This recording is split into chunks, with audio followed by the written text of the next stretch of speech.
Hello student, good morning. कल हम working capital turnover ratio के बारे में सीख चुके हैं और उसके रिलेटेड सम भी सॉल्व कर चुके हैं। उसमें दो तरह के सम हमने फाइंड किए थे। दो तरीके के सम्स एक ही सम से हमने सॉल्व किए थे, बेस्ड ऑन सेल्स और based on cost of goods sold. आज हम एक नया रेशियो सीखने वाले हैं, डेटर्स टर्नओवर रेशियो, जिसका फॉर्मूला है debtors turnover ratio is equal to credit sales divided by average trade receivables. Students, trade receivables mean average of debtors and bills receivables of credit sales. Average trade receivables is equal to opening trade receivables plus closing trade receivables divided by 2. During determination of trade receivables, bad debt reserve should not be deducted from the debtors. This turnover ratio shows that how quickly the collection is converted into cash or cash equivalent. Higher ratio shows higher collection efficiency. Collection period in month, weeks and days. 12 for months, 52 for weeks and 365 for days divided by debtors turnover. This ratio is also known as receivable turnover ratio. This ratio shows relationship between credit sales and average trade receivables. So students, this is the information about debtors turnover ratio. कैसे find करते हैं? तो credit sales से divide करते हैं average trade receivables. Average trade receivables कैसे find किया जाता है? तो opening trade receivables plus closing trade receivables divide by 2. During the determination of trade receivables, bad debt reserve should not be deducted from the debtors. This turnover shows that how quickly the collection is converted into cash or cash equivalent. Higher ratio shows higher collection efficiency. Collection period in months, weeks and days, तीनों तीन में हमें find करना होगा। Month के लिए 12, weeks के लिए 52 एंड डेज के लिए 365 को कंसीडर करना है। This ratio is also known as receivable turnover ratio. अगर आपको क्वेश्चन में ऐसा कहा जाए कि फाइंड रिसीवेबल टर्नओवर रेशियो, तब हमें यही रेशियो फाइंड करना है। This ratio shows relation between credit sale and average trade receivables. So students, आज हम debtors turnover ratio के related sums काउंट करने वाले हैं। एक्सरसाइज में से वो सम काउंट करेंगे जिसमें हमें debtors turnover ratio फाइंड करना है। जितनी भी इंफॉर्मेशन दी गई होगी उस इंफॉर्मेशन में से हम लोग according to our formula find करेंगे, जो भी हमें नीडेड है वो, फिर हम उसको सॉल्व कर देंगे। सो let us start our solution. सबसे पहले हम क्वेश्चन को रीड करेंगे, उसके बाद हम सॉल्यूशन करेंगे। Question number 18, from the following information of B company limited calculate debtors turnover and collection period in days. What will be answer if collection period is calculated in the terms of weeks and months? Students, look at here students, हमें क्या करना है? Debtors turnover ratio find करना है और collection period भी find करना है। डेज में फाइंड करना है, देन आफ्टर वीक में फाइंड करना है और मंथ में फाइंड करना है। Assume 360 days of the year, हमें अज्यूम करना है कि ईयर के 360 डेज है, उस हिसाब से हमें उसका टाइमिंग फाइंड करना होगा। हमें इंफॉर्मेशन दिया गया है particular rupees.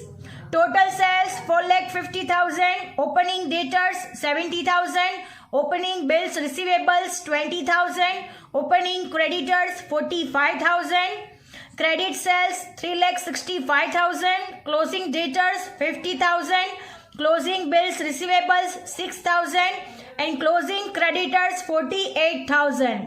From above information, we have to calculate debtors turnover ratio and collection period in days, in months and in week. So let us start our solution. सबसे पहले हमें ये इंफॉर्मेशन की मदद से अकॉर्डिंग टू द फॉर्मूला हमें सबसे पहले एवरेज ट्रेड रिसीवेबल्स फाइंड करना होगा, राइट? और फिर डेटर्स टर्नओवर रेशियो फाइंड करेंगे, देन लास्ट में कलेक्शन पीरियड फाइंड करेंगे। अंडरस्टैंड? एवरेज ट्रेड रिसीवेबल्स कैसे फाइंड होगा? तो ओपनिंग डेटर्स जो दिए गए हैं उसमें बिल्स रिसीवेबल्स प्लस करेंगे, राइट। ओपनिंग प्लस होगा एंड क्लोजिंग डेटर्स दिए गए हैं हमें, closing debtors plus closing bills receivables, इन दोनों का प्लस होगा और फिर डिवाइड बाय 2 करेंगे तो हमें क्या मिल जाएगा, average trade receivables. Then after debtors turnovers find करेंगे, फिर नेक्स्ट कलेक्शन पीरियड फाइंड करेंगे। तो हम इसका सॉल्यूशन स्टार्ट करते हैं। So let us start our solution. So let us start. सबसे पहले हमें क्या फाइंड करना है, average trade receivables, average trade receivables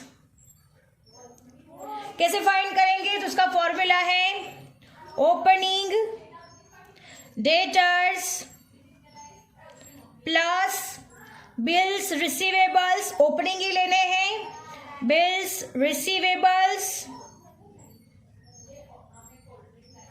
right. Then plus करना है closing debtors plus bills receivables, right. Opening debtors plus bill receivable plus closing debtors plus bill receivables divide by 2. This is the formula for average trade receivables. Students, हमें अब average trade receivables find करना है from the according to the question. Opening debtor से हमारे पास आप लोग question में देख सकते हो ₹70,000 प्लस बिल्स रिसीवेबल्स ओपनिंग है हमारे पास ₹20,000, राइट, प्लस हमारे पास क्लोजिंग डेटर्स है ₹50,000, अंडरस्टैंड, प्लस बिल्स रिसीवेबल्स वो भी क्लोजिंग है हमारे पास ₹6,000 अकॉर्डिंग टू द क्वेश्चन। ये सबके डिवाइड बाय क्या करना है, 2 करना है, अंडरस्टैंड। अब हम प्लस करेंगे 70,000 प्लस 20,000 यानी 90,000 आएगा, प्लस 50,000 प्लस 6,000 यानी 56,000 डिवाइड बाय 2। इन दोनों का प्लस करेंगे तो आंसर आएगा 1,46,000, राइट, डिवाइड बाय 2। 1,46,000 को 2 से डिवाइड करेंगे तो फाइनल आंसर आएगा हमारे पास ₹73,000। सो स्टूडेंट्स, हमें एवरेज ट्रेड रिसीवेबल्स कितने मिल रहे हैं, ₹73,000। तो हम यहाँ पे लिख देते हैं average trade receivables is equal to ₹73,000, understand. अब हम क्या फाइंड करेंगे, डेटर्स टर्नओवर फाइंड करेंगे।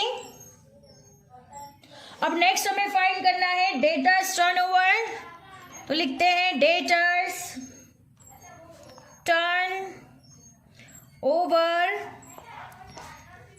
इज इक्वल टू, फॉर्मूला है क्रेडिट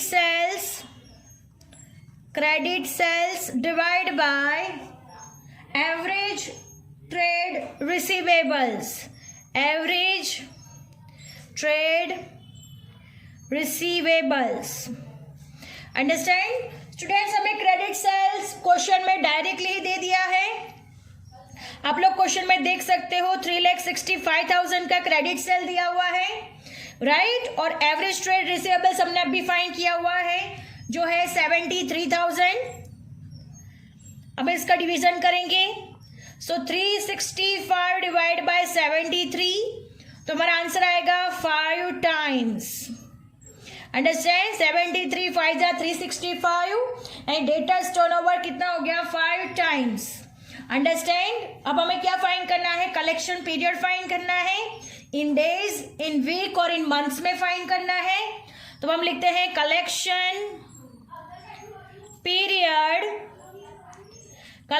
पीरियड अब हमें तीनों में फाइंड करने हैं। So look at dear student carefully, सबसे पहले हम इन डेज में फाइंड करेंगे। इन डेज में हमें मालूम है क्वेश्चन में दिया गया है 360 डेज ईयर, ऐसे हमें अज्यूम करना है। तो सबसे ऊपर लिखेंगे 360 divide by debtors turnover. Understand, 360 divide by debtor turnover, 360 divide by debtor turnover हमारे पास 5, 360 डिवाइड बाय 5 यानी आएगा 72 डेज। अंडरस्टैंड। अब नेक्स्ट है इन वीक में फाइंड करना है। इन वीक्स, टोटल वीक्स है हमारे पास 52 divide by debtors turnover is equal to 52 divide by 5 यानी आंसर होगा 10.4 वीक्स। अंडरस्टैंड। एंड नेक्स्ट है इन मंथ्स, मंथ्स में फाइंड करना है। मंथ्स है हमारे पास 12 divide by debtors turnover is equal to 12 divide by 5 is equal to 2.4 months. Understand? So student, debtors turnovers 5 times, collection period in days 72 days, in weeks 10.4 weeks, in months 2.4 months. अब हम इसका answer लिख देते हैं final. तो final answer debtors turnover is equal to 5 times, right? Then collection period है उनका, collection period is equal to first 72 days में collection होगा, then according to the weeks में तो 10.4 weeks लगेंगे, और मंथ में लगेंगे 2.4 months लगेंगे कलेक्शन में। Understand. So student, our sum is over here and lecture is also over here. आपको समझ में आ गया होगा कि डेटर्स टर्नओवर्स कैसे वर्क करता है, कैसे उसे फाइंड किया जाता है। I hope you understand it very well. Thank you students.